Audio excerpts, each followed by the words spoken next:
The launch of Final Fantasy XIV Endwalker will go down in history as an absolutely miserable experience. Queuing for hours just to get a shot at getting into the game, praying you don't get knocked out of the queue at the last moment and have to start all over again. Despite this, Endwalker will be remembered as an unbelievable masterpiece, because this is one of the greatest stories ever told in a video game.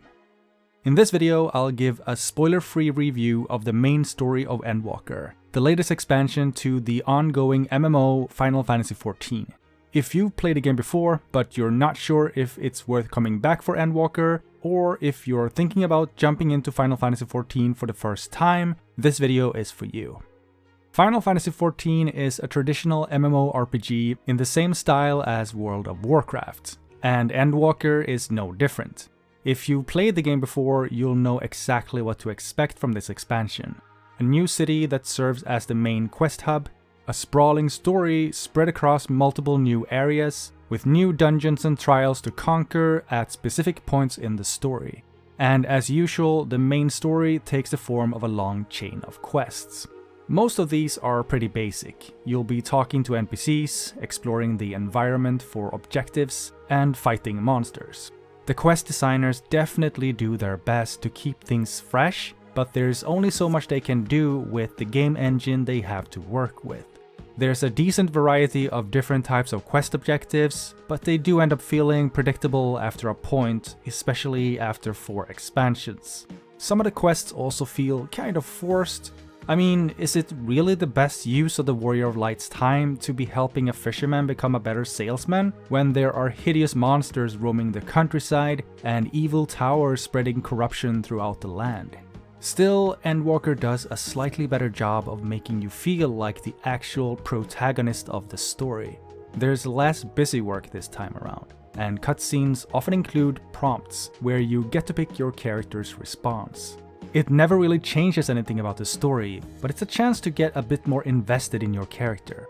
A new type of quest that pops up a lot is the stealth mission, where you follow an NPC from a distance and have to take cover to keep from getting spotted. Some players are going to hate these, but I like how the stealth missions force you to think about what you're doing instead of blindly following a quest marker, and they get you looking at the environment instead of the minimap. Which is great because there's a lot worth seeing in Endwalker. We finally get to visit the island of Tavnair and its great city of Radzatan, which we've heard so much about. We get to see Sharlayan, the home of so many important characters from the story. And at last, we take the fight to the heart of the Garlean Empire, although not quite the way I'd expected. Each of the new areas presents a unique experience. Garlemald is a ruined city in a frozen wasteland, where survivors of civil war huddle together for warmth. Thavnair is an island of sun-kissed beaches, lush jungles, and ancient temples. And the city of Sharlayan is a hotbed of intrigue with a host of secrets buried deep beneath its shiny white marble facade. One of my main criticisms of the earlier expansions is that you pretty much had to grind side quests or find other sources of experience just to keep up with the level requirements for the main story. Endwalker still offers a ton of side quests in each area, but this time they're totally optional. In fact, you'll actually find yourself massively overleveled if you end up doing a lot of them. Most of the side quests are pretty forgettable, but they do help to flesh out the themes and ideas explored in each area. And some of them feature great characters and satisfying little story arcs that are well worth your time if you need a break from the main story.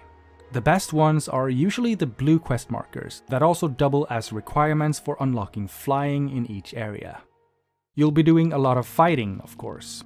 While Final Fantasy XIV's combat can be pure magic when you're gathering a full party of 8 players to take down the game's hardest boss encounters, fighting solo on the world map honestly isn't all that fun. Outside of dungeons and trials, the best part of combat comes in the form of the instanced solo duties, where you fight through elaborate set-piece encounters that have been handcrafted to provide a killer single-player experience.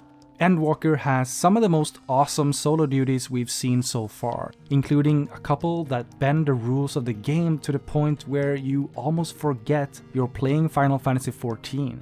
Sadly, there aren't a lot of them, and you'll be spending most of the game time talking to NPCs and watching cutscenes.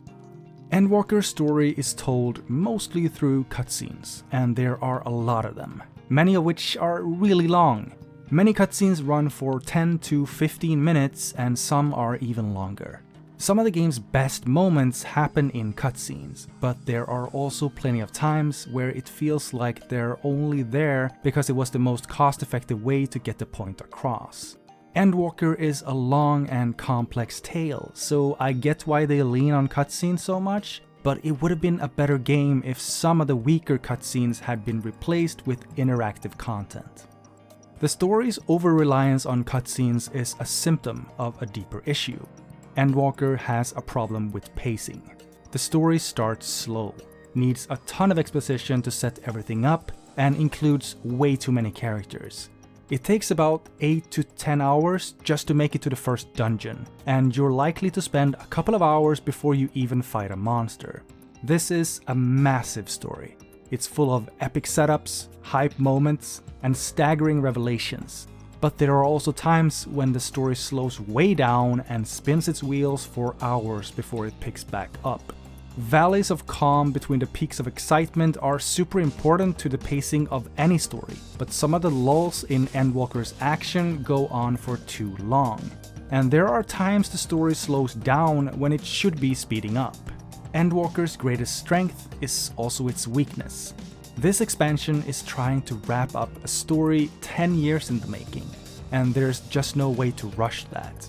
And it's hard to fault the writers for all that setup when you know that everything in there is building towards something. It can feel bloated at times or even deliberately padded for length, but it's all there for a reason. And when the payoffs are this amazing, even the most tedious fetch quest feels worthwhile in the end. The power of Endwalker Story depends a lot on the connection you form with its central characters. With each expansion, Final Fantasy XIV has built an ever stronger bond between the Warrior of Light and the non-player characters known as the Scions of the Seventh Dawn. Alphinaud, Alice, Y'shtola, Tancred, Urianger, and the others have grown so much over the course of the game's story, and they have all come to feel like dear old friends at this point. The Scions don't get a ton of new character development this time around, but they all have their parts to play. Endwalker's focus is on exploring relationships, more so than the individual character arcs. And some of these storylines have really great payoffs, like the twins coming to terms with their father, and Urianger having to face Moonbrida's parents. Above all, Endwalker is basically one big reminder of why so many of us fell in love with these characters in the first place. A really cool new feature is the companion system. It's not a huge deal, but for some quests, NPCs will accompany you as you move from objective to objective. While the companion is at your side, you can stop to talk to them at any time, and sometimes there's even special conversation points to hunt down, where the NPC will share their thoughts about what's going on. The companion system isn't used as often or as well as I would have hoped, but it's a great addition, and it pays off like crazy later down the line. Endwalker's not just about the science though. The story introduces a bunch of important new characters, and a lot of the game's emotional impact will depend on how well you click with them. I'd say it's a dangerous thing to stake an expansion on, but the writers do such a fantastic job of bringing these characters to life. They've got so much personality, such complex motivations, and tons of memorable interactions. Everything's so expertly handled, you just can't help but adore these people. Going into this expansion, we had some amazing hooks to chew on. What is Fandaniel's true motivation? How does he plan to bring about the final days? What are those strange towers that appeared out of nowhere, and what's up with those lunar primals? But the biggest, most burning question was this.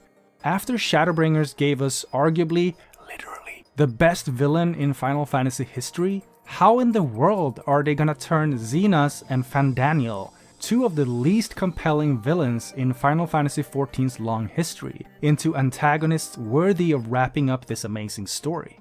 Well, now that I've seen the end, all I can say is Endwalker delivers. Big time. Endwalker's structure is familiar at this point, but the actual story is anything but predictable. Huge plot twists wait around every corner. The story is full of setbacks, false victories, and shocking revelations. This is a story that holds you in suspense, keeps you wanting more, and delivers on its promises with machine gun efficiency. The final stretch of the game especially should come with a warning label. May inflict dangerous levels of hype. One of the reasons Endwalker is such a delight is its dungeons. Final Fantasy XIV's dungeons have always played a big role in the story, but the ones in Endwalker are a cut above the rest. Each one feels critical to the game's story, and they've all got such an amazing energy to them, with some really great surprises along the way. One of the dungeons made me cheer out loud before I even set foot inside. Even better, the trust system returns, letting you play through dungeons with AI-controlled NPCs at your side. Being able to tackle the dungeons at your own pace, go AFK without screwing someone over, or just stop to take in the scenery when you feel like it is such a great way to experience this content the first time around. And having the Scions fight beside you really makes you feel like you're true companions on a heroic quest. Endwalker's 3 big trials, those encounters where you assemble a full-size party to take on an epic monster, also form some of the story's highlights. Each one momentous enough to serve as the final conclusion to any game. All of these fantastic moments are also foreshadowed really well. Each plot twist is built on a strong foundation of hints and clues that give that gorgeous feeling of recognition when the truth finally hits. The sense that you probably should have seen it all coming. It's a game that constantly keeps you thinking about what might be coming next.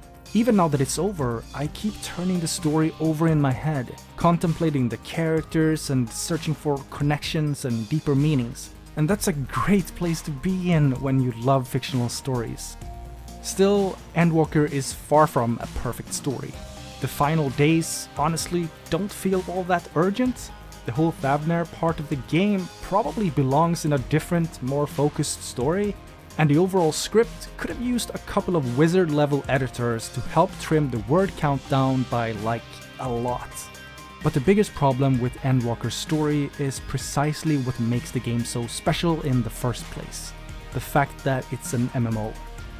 Never before have I queued for hours just to log into an online game.